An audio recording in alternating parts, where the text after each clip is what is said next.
ये कहानी है एक नटखट चुड़ैल की। पहाड़ों के पीछे बसे एक चंपक नाम का गांव था। वहां के लोग बहुत भोले वाले और सीधे थे। किसी में छल कपट और चालाकी नाम की कोई चीज न थी। इतने सीधे थे कि एक दूसरे से हंसी मजाक भी नहीं करते थे। यहाँ तक कि वो हंसी मजाक समझते भी नहीं थे। वैसे ही गांव वालों की जिंदगी चल रही थी। गांव के लोगों का मुख्य व्यवसाय कृषि एवं पशुपालन था। गांव के थोड़ा बाहर एक छोटा सा जंगल पड़ता था। गांव धीरे धीरे फैलता जा रहा था और लोग खेती करने और घर बनाने गांव से थोड़ा बाहर जाने लगे। गांव से दूसरे गांव या शहर जाने के रास्ते में एक पुराना पेड़ था। पहले उस रास्ते और उस पेड़ के पास कोई नहीं जाता था, लेकिन जैसे जैसे जनसंख्या बढ़ी, गांव के लोग दूसरे गांव और शहर आने जाने लगे, तो वो रास्ते पर हलचल बढ़ने लगी। उसी पेड़ पर एक नटखट चुड़ैल रहती थी। वो गांव के लोगों को उस रास्ते पे आते जाते देखती थी। वो चुड़ैल बहुत नटखट थी और गांव के लोगों को आते जाते देखकर हंसती थी। एक दिन वो कई लोगों को एक साथ गांव से आते देखा तो उसके मन में कुछ मस्ती करने का विचार आया। अरे देखो तो, कुछ आदमी आ रहे हैं, लेकिन ये लोग चुपचाप अपने रास्ते चले आ रहे हैं। चलो इन लोगों के साथ थोड़ी मस्ती की जाए। इन लोगों को डरावनी आवाज से डराती हूँ। ही ही ही। कहाँ जा रहे हो तुम लोग? तुम लोग इतने शांत क्यों हो?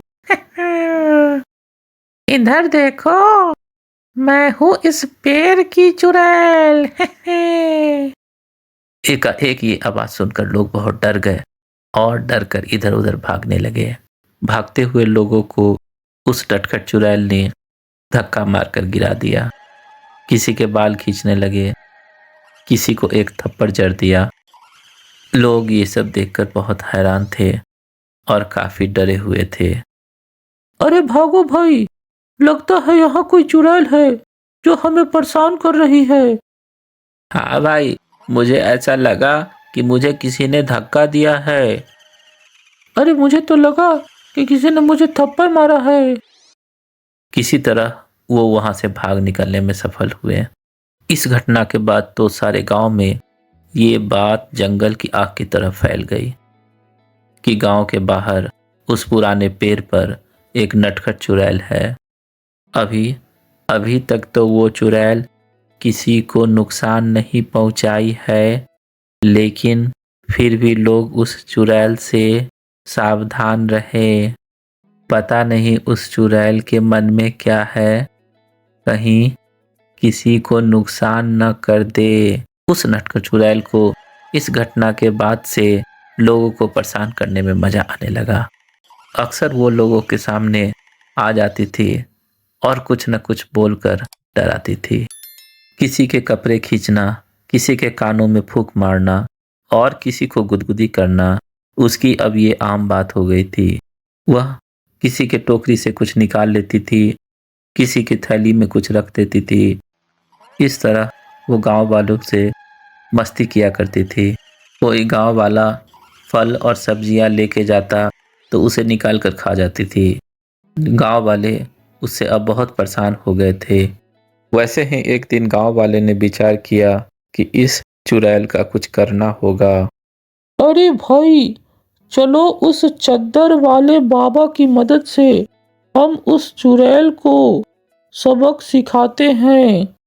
सुना है वो चद्दर वाले बाबा बहुत पहुंचे हुए हैं। बड़ी से बड़ी चुड़ैल भी उसके सामने पानी भरती हैं। हाँ हाँ, चलो हम बाबा की मदद से चुड़ैल को शांत करते हैं। अरे वो नटखट चुड़ैल, कहाँ हो? सामने आओ और अपनी नटखट करतूत दिखाओ। क्यों परेशान कर रही हो तुम गांव वाले को? सामने आओ ओ नटखट चुड़ैल। बहुत मस्ती करती हो ना तुम गांव वाले के सामने, अब आ और मस्ती कर। फिर तो वो चुड़ैल सामने आ जाती है और फिर हमेशा की तरह लोगों को तंग करने लगती है।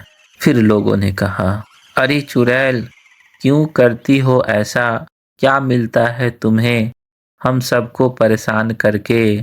हम तो बहुत सीधे साधे लोग हैं, क्यों हमें तंग करती हो? ए नटखट चुड़ैल!